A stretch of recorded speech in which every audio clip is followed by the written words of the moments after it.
메시지 성경 고린도후서 2장에 대해 빠르게 알아보겠습니다.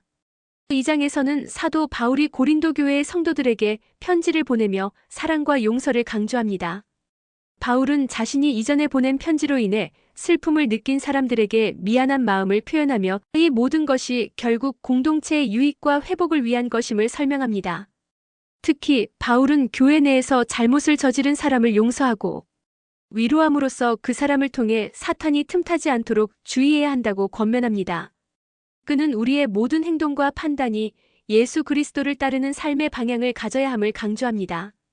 마지막으로 그리스도 안에서 우리는 승리의 행진에 참여하며 복음의 향기를 세상에 전할 자들로 부르심을 받았다는 점이 힘있게 선포됩니다. 이로써 고린도후서 2장은 용서와 사랑 가운데서 하나님의 일을 이루는 공동체의 중요성을 알리고 있습니다. 오늘의 말씀을 통해 감사와 실천을 되새겨보면 좋겠습니다. 메시지 성경 고린도후서 2장 말씀 속으로 들어갑니다. 그래서 나는 여러분과 나에게 아픔을 줄 수 있는 또 다른 방문을 자제하기로 결심한 것입니다. 내가 그저 얼굴을 내밀기만 해도 여러분이 난처하고 괴로운 입장에 처하게 될 텐데 여러분이 어찌 나를 위로하고 나의 기운을 북돋아 주겠습니까? 그래서 나는 가지 않고 편지를 써보냈습니다. 나를 기쁘게 해주리라 여겼던 벗들을 낙담시키면서 괴로운 시간을 보내고 싶지 않았기 때문입니다. 그 편지는 내게 최선인 것이 여러분에게도 최선일 것이라고 확신하고 써보낸 것입니다. 결과적으로 그 편지를 쓰는 것은 몹시 괴로운 일이었습니다. 그 편지는 양피지에 잉크로 쓴 것이 아니라 눈물로 쓴 것입니다. 그러나 나는 여러분에게 고통을 주려고 그 편지를 쓴 것이 아닙니다. 그 편지는 내가 여러분을 얼마나 아끼는지요? 아끼는 것 이상입니다. 내가 여러분을 얼마나 사랑하는지 여러분이 알아주기를 바라면서 쓴 것입니다. 여러분의 교회 안에 이 모든 일을 일으킨 장본인, 곧 이 모든 고통을 안겨준 문제의 인물을 두고 말씀드립니다. 이 일로 상처를 입은 사람은 나 한 사람만 아니라 몇몇 사람을 제외한 여러분 모두라는 사실을 알아두기 바랍니다. 그래서 나는 심하게 책망하지 않으렵니다. 여러분 대다수가 동의하여 그 사람에게 벌을 내렸다니 그것으로 충분합니다. 이제는 그 사람을 용서하여 스스로 일어서도록 도울 때입니다. 여러분이 그의 죄를 비난하기만 한다면 그는 죄의식 속에서 숨이 막혀 죽을 것입니다.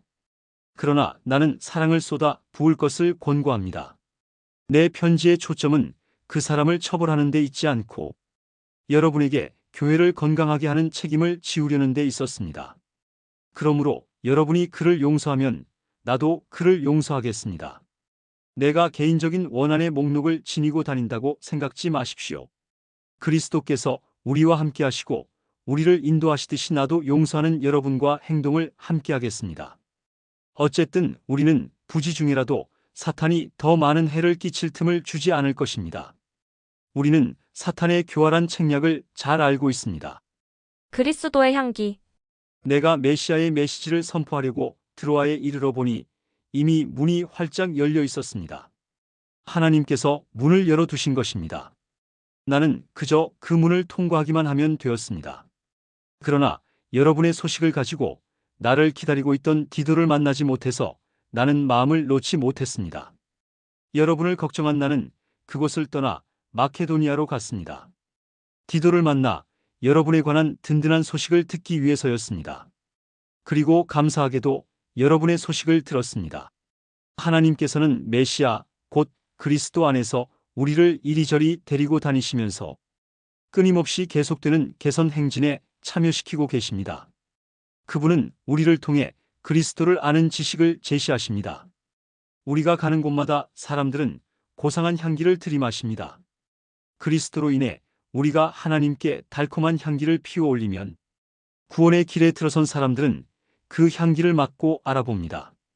그 향기는 생명을 드러내는 향기입니다. 그러나 멸망의 길에 들어선 사람들은 우리를 썩은 시체에서 나는 악취처럼 대합니다. 이것은 엄청난 책임입니다. 이 책임을 떠맡을 역량이 되는 사람이 누구이겠습니까? 아무도 없을 것입니다. 그러나 적어도 우리는 하나님의 말씀을 가져다가 거기에 물을 타서 거리로 나가 값싸게 파는 일은 하지 않습니다. 우리는 그리스도가 보시는 앞에서 말합니다. 하나님께서 우리의 얼굴을 보고 계십니다. 우리는 하나님에게서 할 말을 직접 받아서 할 수 있는 한 정직하게 전합니다.